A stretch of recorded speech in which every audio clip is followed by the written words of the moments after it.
자, 안녕하세요. 반갑습니다. AP투자연구소의 전문가 이정열입니다. 자, 금일은 9월 14일이고요. 현재 시각은 11시 4분을 지나가고 있습니다. 지금 함께 보실 종목은요. 두산인프라코어라는 기업이고요. 코드 번호는 042670입니다. 두산그룹은 지금 구조 개편을 좀 원활하게 진행되고 있는 상황인데, 친환경 에너지 전문 기업을 목표로 구조 개편을 본격적으로 좀 진행하고 있습니다. 지금 뭐 두산솔루스의 매각이라든가 그런 것들을 보면은 조금 성장 가능성이 있더라도, 뭐 매출이 조금 나오더라도, 현금 창출 능력은 좀 잃더라도 일단 재무부터 좀 개선해서 기업을 존속시키는, 향후 성장 동력을 마련하는 그런 구조 재편이라고 볼 수가 있을 것 같습니다. 친환경 에너지 분야에서 정부 정책과 함께 성장을 하겠다라는 부분인 것 같은데, 매출이 좀 매출이 좀 높던가, 아니면은 조금 성장성이 좀 기대가 되는 뭐 두산솔루스가 성장성이 좀 기대가 되는 상황이라고 할 수가 있었었고, 두산인프라코어는 매출이 높습니다. 자, 성장성으로 보면 두산솔루스는 전지박이라든가 그리고 동박 이런 것들을 생산하는 기업이기도 했는데, 이런 솔루스를 좀 매각을 함으로써 친환경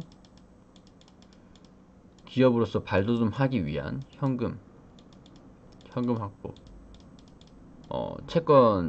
채권을 좀 갚겠다, 빌린 돈을 갚겠다라는 그런 거라고 볼 수가 있을 것 같고, 뭐 이런 것들 두산솔루스의 매각을 보면은 좀 매출이 좀 높은 그런 기업인 두산인프라코어도 매각을 할 수도 있겠구나라는 그런 기대감이 동반되고 있는 상황에서 22일에 두산인프라코어의 예비 입찰이 진행되는 그런 상황이 되고 있습니다. 그렇기 때문에 주가는 일단 기대감을 반영하고 있는 그런 상황이고요. 매각이 진행이 되면은 두산인프라코어의 그런 회사의 건전성이라든가 건전성이라든가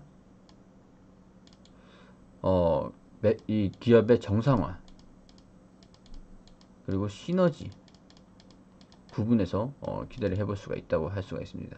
일단 두산인프라코어 같은 경우는 매출은 잘 나오고 있습니다. 그렇지만 조금 더 어떤 그 주인을 찾아가서, 어떤 대표를 찾아가서, 어떤 그룹에 들어가서 조금 더 시너지를 내서 회사가 향후에 성장을 하느냐라는 부분이 조금 부각이 될 수도 있을 것 같아요.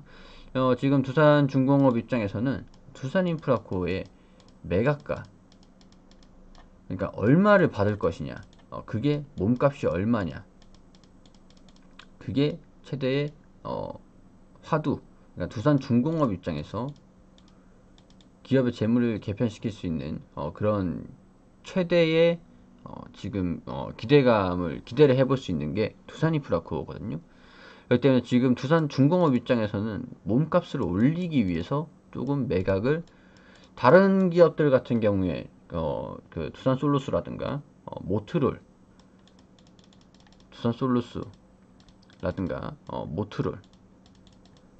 모트롤이라든가 그런 기업들을 보면은 뭐 클럽모우 그리고 네오플러스까지, 그리고 건설 같은 경우에는 매각을 좀 빠르게 추진했다가 좀 무산되는, 그런 상황에서 최우선이 아니라 차우선 재매각을 추진하는 것보다 최우선에서 부러졌으니까, 최우선에서 불발됐기 때문에 차우선 협상자를 선정을 해서 매각을 좀 빠르게 추진하겠다, 연내에 매각을 추진하겠다라는 의지를 좀 피력하고 있는 상황입니다. 자, 이 기업들 같은 경우는 좀 빠르게 뭐 진행을 하고 있는 그런 상황에서, 매각이 빠르게 진행되고 있는 상황에서 투산인프라코어는 조금 느립니다. 매각이 절차가 일단 22일에 예비 입찰이 좀 예정되어 있으면서 그런 기대감은 반영되고 있는, 몸값이 얼마일까, 그런 시너지가 어떻게 날까, 누가 매수를 할까, 그런 기대감은 동반되고 있는 그런 상황이라고 할 수가 있을 것 같습니다. 뭐 그렇지만 좀 느리다라는 부분은 조금 왜 그런지 좀 알 필요가 있을 것 같은데요. 우선은 매각이 느린 이유는 첫 번째로 매출이 잘 나오기 때문입니다. 중공업 입장에서는 매출이 잘 나오는 기업을 뭐 딱히 매각을 할 필요는 없거든요. 근데 채권을 갚기 위해서는 유상증자도 좀 진행을 한다고 얘기를 했지만, 채권을 갚기 위해서는 두산인프라코어를 팔 수밖에 없는 상황입니다. 그렇기 때문에 두산인프라코어와 밥켓을 같이 매각할 가능성과, 뭐 지금 일단 예비 입찰에서는 두산인프라코어만 올려놨죠. 근데 이런 것들이 제가 지금까지 계속 말씀드렸던 두산 중공업 입장에서는 매출이 잘 나는 회사도 앞으로도 매출이 좀 잘 나올 건데, 그런 기대가 되는 회사이기 때문에 아깝다는 거죠. 아까울 수는 있죠. 자, 우선은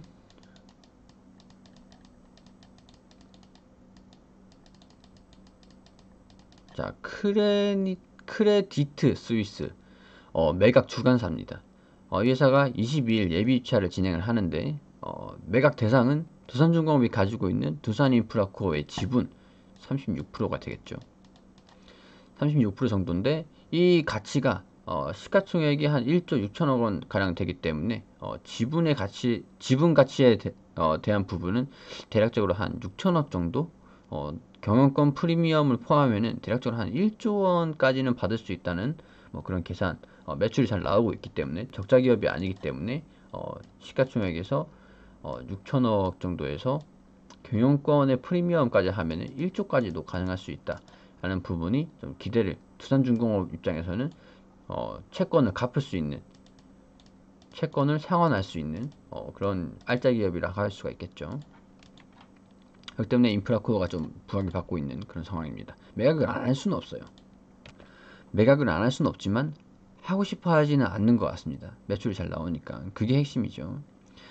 두산인프라코어 같은 경우에는 매각이 필요하지만 두산그룹이 조금 어떻게 적극적으로 좀 매각을 하겠다라고 어필을 하고 있진 않은 상황입니다. 두산마켓을 빼놓고 매각 대상으로 선정을 한 것도 조금 그런 부분에서 확인할 수 있는 부분이겠죠. 매년 한 3조 이상의 매출과 1,000억 원 이상의 영업이익이 나오는 캐시카우이기 때문에 제가 지속적으로 계속 말씀드리고 있었죠. 그리고 두산인프라코어의 주력 시장이 중국이라고 볼 수가 있는데, 일단은 계속 성장하고 있습니다. 중국 법인으로 2015년도부터는 뭐 3,500대 정도의 굴착기를 팔았죠. 한 매출액을 3,390억 원 가량.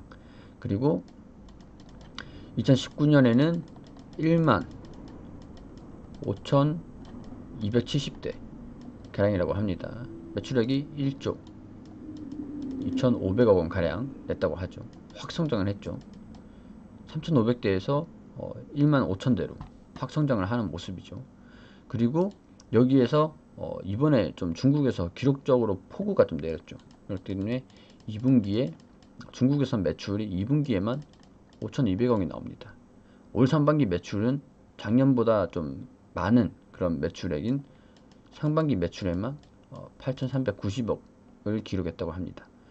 그러니까 두산인프라코어가 매출이 이렇게 잘 나오고 있는 입장이기 때문에 중공업 입장에서는 매각하고 싶은 좀 말을 아끼고 있죠. 적극적으로 우리 매각할 거야, 좀 사줘, 이런 게 아니라 두산중공업 입장에서는 그냥 모호하게 일단은 예비 입찰을 진행을 일단 해보자, 약간 그런 의도인 것 같습니다. 정부에서 뭐 경기 부양책 기대감을 반영을 해서, 뭐 중국 정부의 경기 부양책을 좀 반영을 해서 내년도에도 중국 굴착기 시장은 조금 24만 대가 될 수 있는 상황에서 파이 자체가 커지죠. 그러면은 내년도도 성장을 할 수 있는 그런 상황이기 때문에, 또 이제 환경 규제로 인해서 환경 단속이 좀 강화되면은 그만큼 환경 인프라에 대한 투자가 늘어나기 때문에 수요가 그만큼 뭐 늘어날 수 있는 그런 긍정적인 전망입니다. 뭐 사실 매각을 하든 안 하든 뭐 두산중 인프라코어의 매출은 계속 내년까지는 좀 성장할 것이기 때문에 주가에 좀 우호적인 그런 상황이 지속되고 있긴 합니다. 자, 두산인프라코어의 리스크라고 한다면 GICC의 재무적 투자자, 그러니까 FI죠. FI들이 인프라코어와 함께 지금 7,500억 원 가량의 소송을 진행하고 있는 상황입니다. 자, 이런 소송에 대한 우발 채무가 조금 있죠. 그러니까 뭐 7,500억 원 이런 우발 채무가 좀 반영이 된다 그러면은 인수가가 오히려 오를 수가 있는 상황이라고 합니다. 그러니까 왜냐하면은 이런 소송에 대한 우발 채무가 좀 반영이 되면은 매각 가격이 좀 높아지는 효과. 그러니까 뭐라고 설명해야 될까요? 그러니까 두산인프라코의 자회사인 두산인프라코 차이나, 자, 이하 DICC라고 하겠습니다. 이런 여기에 투자를 한 투자들이 있잖아요. 근데 여기에서 두산 그룹 같은 경우에는 여기에 투자를 한 상황입니다. 근데 약속을 이행하지 않았기 때문에 우리는 1조 원이라는 돈을 받아야 된다. 그러니까 이게 금액이 한 7,300억이라고 할 수가 있는데, 자, 7,500억 원 가량이라고 할 수가 있는데, 여기에서 총 1조 원, 이 총 토탈에서 받아야 되는 이자와 원금까지 포함하면은 한 1조 원 정도 가량 되는 그런 자금이 두산 입장에서는 받아야 된다. 1조 원을 받아야 된다라고 하기 때문에 두산인프라코의 몸값이 더 올라가는 겁니다. 그럼 2조 원까지, 아까 제가 1조 원까지 받을 수도 있을 것 같다라고 말씀을 드렸는데, 이 금액을 포함하면 2조 원의 이 두산인프라코를 두산그룹에 사야 되잖아요. 그냥 두산인프라코의 몸값이 올라간다는 것은 좀 리스크, 매각이 순탄하지 않을 수도 있다라는 부분, 이 부분에서 소송이 진행되고 있으니까 어떤 결과가 나온 건 아닙니다, 딱히. 근데 이 기업을 인수하기 위해서는 이것도 좀 감안을 해야 된다라는 부분은 좀 리스크입니다. 두산 입장에서는 몸값을 크게 받을 수 있기 때문에 두산 입장에서는 호재라고 할 수가 있죠. 그러니까 이런 부분에서 좀 그런 감안해야 되는 그런 상황도 지속되고 있다라는 부분을 생각하셔야 될 것, 염두를 해두셔야 될 것 같습니다. 그렇기 때문에 두산중공업 입장에서는 원매자, 그러니까 매수를 22일 예비 입찰을 하기 전까지는 누가 매수를 하고 싶어 하는지는 모르는 상황이죠. 그런 상황에서 이 두산인프라코의 몸값을 올려놓은 겁니다.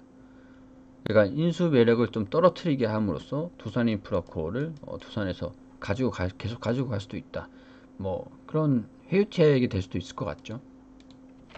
자, 어찌됐건 저찌됐건 이런 부분은 어찌됐건 저찌됐건 뭐 향후 지켜봐야 알 수 있는 부분이기 때문에 현재로서 말씀을 드릴 수 있는 부분은 좀 제한적인 상황이고, 두산인프라코 같은 경우에는 실적이 잘 나오고 있기 때문에 크게 부담스러운 상황은 아니다. 주가에 불리한 상황은 아니다. 우호적인 그런 성장성. 내년에도 이제 중국 시장이 계속 역설적이게도 성장을 하고 매출을 잘 벌기 때문에, 돈을 잘 벌 것이기 때문에 우호적이다. 일단은 두산인프라코어한테는 주가 상승의 원동력이 될 수 있는 매출은 긍정적이다. 그리고 매각은 매출이 부가 되겠고, 이게 주가 되겠고, 아까 말씀드린 리스크는 일단은 주가의 좀 변동성을 확대할 수 있는 요인들, 자잘한 그런 요인들이 될 수는 있을 것 같습니다. 자, 이런 부분 좀 참고를 하셔서 두산인프라코 좀 바라봐 주시면은 좋을 것 같습니다. 자, 그리고 저희가 무료 추천 종목을 매일매일 드리고 있습니다. 자, 네이버에서 AP투자연구소라고 검색을 하시게 되시면 상단에 웹사이트 홈페이지가 나옵니다. 이 부분을 클릭하셔서 들어오시게 되시면, 자, 이게 중앙 부분에 보시면은 라이브라고 깜빡깜빡하게 움직이는 거 보이시죠? 자, 이 부분 밑에 2020년 무료 추천 종목이라는 게시판을 누르게 되시면, 자, 아래로 내리게 되시면 저희가 이전부터 꾸준하게 매일매일 종목을 리딩을 해드리는 게시판을 통해서 리딩을 해드리는 내역들을 확인하실 수가 있고요. 자, 이 게시판을 클릭해서 들어오게 되시면은, 자, 보통 당전 같은 경우에는 미국 증시가 지수가 어떻게 움직였는지, 어떤 이슈들이 있었는지에 대해서 코멘트를 드리고요. 자, 그리고 9시부터는 자, 누리텔레콤 현재가 7,370원에 매수 의견 드렸고, 1차 목표가를 7,590원, 손절가를 7,100원으로 대응하시라고 소개를 좀 드렸습니다. 그리고 9시 1분에는 FR택을 추천드리면서 현재가 7,800원에 매수가 가능하다. 그리고 1차 목표가는 8,030원이다. 손절가는 7,500원이다 라는 내용을 말씀을 드렸고, 9시 2분에는 메카로라는 종목을 추천을 드리며 현재가는 14,100원이다. 기준에서 매수를 하셔라 라는 의견을 드리고, 1차 목표가는 14,500원, 손절가는 13,200원으로 대응을 하시라고 의견을 드렸습니다. 이렇게 총 3종목을 추천을 드렸습니다. 자, 그리고 FR텍이 9시 4분에 1차 목표가를 달성을 하는 그런 모습을 보여주면서 추가 상승을 했다고 브리핑을 드렸네요. 자, 주가 움직임을 이렇게 보여주면서 차트 또 이렇게 띄워드리면서 세세하게 브리핑을 드리고 있습니다. 그리고 아래 내려보시면은 수익률이 얼마나 나왔는지 그런 부분들도 다 세세하게 브리핑을 드리고 있고, 세 종목을 추천해서 한 종목 수익, 그리고 두 종목은 지금 보유 중에 있다. 자, 누리텔레콤과 메카로를 가지고 있고, 말씀드린 가격들 잘 지켜달라는 말씀을 또 드렸고요. 그리고 이 움직임을 보시면은, 자, 아래에서 꾸준하게 댓글을 통해서 설명을 드리고, 차트 움직임도 설명드리고, 매수 의견, 매도 의견 그렇게 드리고 있습니다. 시장 요인들도 이렇게 설명을 드리고, 지금 시장 상황이 어떻게 움직이고 있는지 그런 부분들도 리딩을 도와드리고 있습니다. 자, 이렇게 종목들 추천 받으셔서 수익 내실 수 있도록 하시면 되겠고요. 마지막으로 자, 영상을 시청해주셔서 감사드리고요. 자, 구독과 좋아요 잊지 말아 주시고, 다음 영상에서는 좀 더 알찬 정보보다 도움되는 영상으로 다시 인사드릴 수 있도록 하겠습니다. 지금까지 AP투자연구소의 전문가 이정열이었습니다. 감사합니다.